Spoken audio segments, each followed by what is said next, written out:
श्री स्वामी समर्थ. स्वामी सेवा केल्यामुळे आपल्या जीवनात कोणकोणते बदल घडू लागतात आणि हे कशावरून आपणाला कळते ते आपण पाहणार आहोत. स्वामी सेवा म्हणजे आपल्या जीवनात एक परिवर्तनच आहे. मानवी जीवनात तर संकटे, चढ उतार, अपयश, दुःख, आजार, आर्थिक अडचणी हे अपरिहार्य आहे. प्रत्येक व्यक्ती आपल्या परीने या संकटाशी लढतच असते. काही जण तक्रार करतात, तर काही जण खचून जातात, तर काही जण अंतर्मुख होतात. अशा काळात अनेक लोक अध्यात्माकडे वळतात, देवाचा आधार घेतात, जप तप करतात. पण या सगळ्यात एक असा मार्ग आहे जो केवळ संकटातून बाहेर काढत नाही, तर माणसाला आतून बदलतो. तो म्हणजे स्वामी सेवा. स्वामी सेवा म्हणजे केवळ आश्रमात केलेले काम नाही किंवा एखाद्या व्यक्तीची मदत इतकाच मर्यादित असं नाही. स्वामी सेवा म्हणजे मी पण काही करून समोरच्या प्रत्येक व्यक्तीत, प्रत्येक कार्यात स्वामीकडे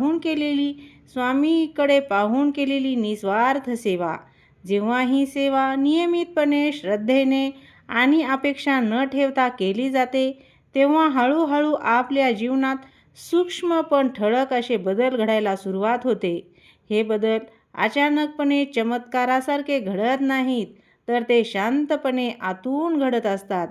आता असा प्रश्न पडतो, हे बदल झाले आहेत हे कशावरून आपणाला समजते?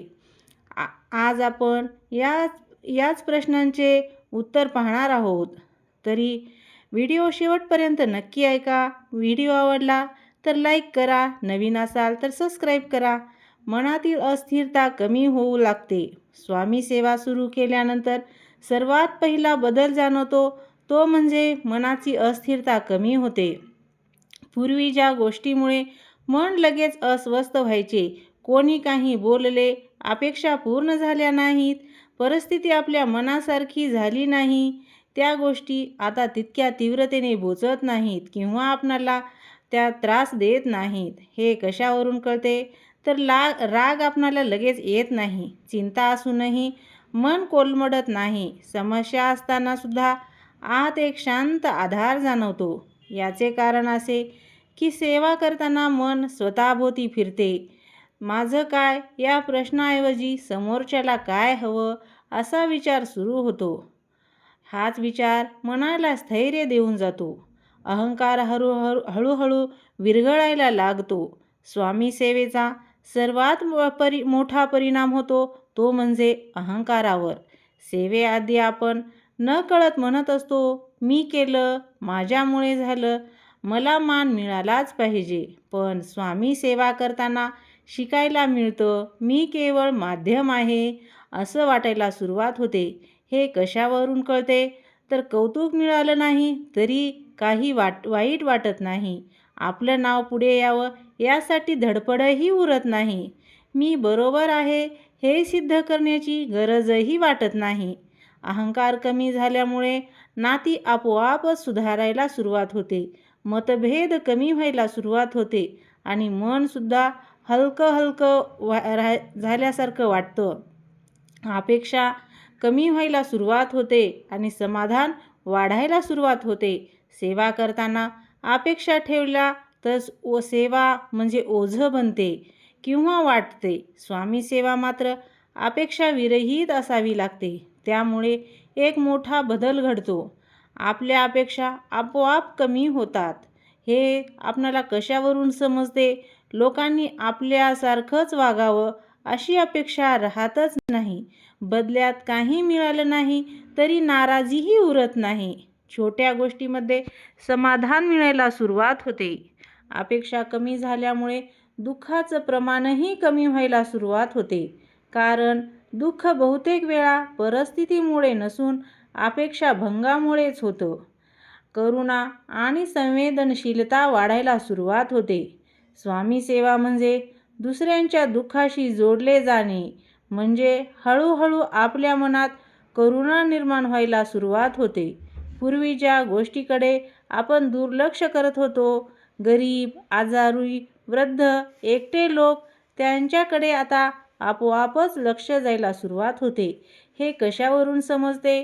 कोणाचं दुःख पाहून मन हेलावते, मदत करण्याची इच्छा आपोआप निर्माण होते, लोकांना कमी जज करायला सुरुवात होते. ही करुणा कमजोरी नसून एक मोठं मानसिक बळ असतं. कठीण काळातही आपणाला अंतर्गत म्हणजे अंतर्मनात आधार तयार होतो आणि तो आपणाला मिळतो. स्वामी सेवा करणाऱ्या व्यक्तीच्या आयुष्यात संकटे येतच नाहीत असे पण नाही, पण फरक इतकाच जाणवतो की त्या संकटांना सामोरे जाण्याची ताकद वाढलेली असते. हे कशावरून कळते? समस्या आली तरी सगळं संपलं अशी भावना येत नाही. मनात काहीतरी मार्ग नक्की निघेल अशी श्रद्धा असते. परिस्थितीपेक्षा स्वतःच्या प्रतिक्रियावर नियंत्रण राहायला सुरुवात होते. यालाच खरं स्थैर्य म्हणतात. जीवनाकडे पाहण्याचा दृष्टिकोनच बदलतो. सेवेआधी जीवन म्हणजे मिळवणं, सिद्ध करणं, पुढे जाणं इतकंच असतं. स्वामी सेवेनंतर जीवन म्हणजे देणं, स्वीकारणं, वाहणं इतकं असतं. हे कशावरून कळते? यश अपयश समान वाटू लागतात, तुलना कमी होते. जीवन म्हणजे स्पर्धा नाही तर प्रवास आहे असं जाणवायला सुरुवात होते. हा दृष्टिकोन बदलला की मानसिक ताणही आपोआप कमी व्हायला सुरुवात होते. संबंधामध्ये पवित्रता यायला सुरुवात होते. अहंकार, अपेक्षा आणि स्वार्थ कमी झाल्यामुळे नातेसंबंधात खूप मोठा बदल व्हायला सुरुवात होते. आता हे कशामुळे आपणाला समजते? तर नात्यामध्ये ताण कमी होतो, समोरच्याला बदलण्याची घाई राहत नाही, माफ करण्याची ताकद वाढते. स्वामी सेवा आपल्याला शिकवते निस्वार्थ भाव, कोणताही स्वार्थ न ठेवता सेवा करणे, नम्रता, अहंकार कमी करून स्वतःला ईश्वराच्या चरणी अर्पण करणे, श्रद्धा आणि विश्वास, कठीण काळातही स्वामीवर अढळ विश्वास ठेवणे, संयम आणि शिस्त, विचार, वाणी आणि कृती यावर नियंत्रण ठेवणे, कर्तव्य भावना ठेवणे, समता ठेवणे, धैर्य आणि सहनशीलता, सर्वांमध्ये स्वामींचेच रूप पाहणे, संकटात खचून न जाता स्थिर राहणे, कृतज्ञता, जीवनात काही मोठ्या कृपासाठी आभार मानणे. सेवा हाच साधनेचा मार्ग आहे. तर आता एका वाक्यामध्ये सांगायचं झालं तर स्वामी सेवा आपल्याला स्वतःपेक्षा इतरांसाठी जगायला शिकवते. आत्मशुद्धी करणे, सेवेमुळे मन शुद्ध होते आणि अंतर्मुखता वाढते, अंतःकरणसुद्धा शुद्ध होते. सेवा हाच साधनेचा मार्ग आहे असे वाटायला सुरुवात होते. पूजा आणि जपाइतकीच सेवा महत्त्वाची आहे हे सुद्धा समजते. जीवनातील लहान मोठ्या कृपांसाठी आपण स्वामींचे आभार मानायला सुरुवात करतो.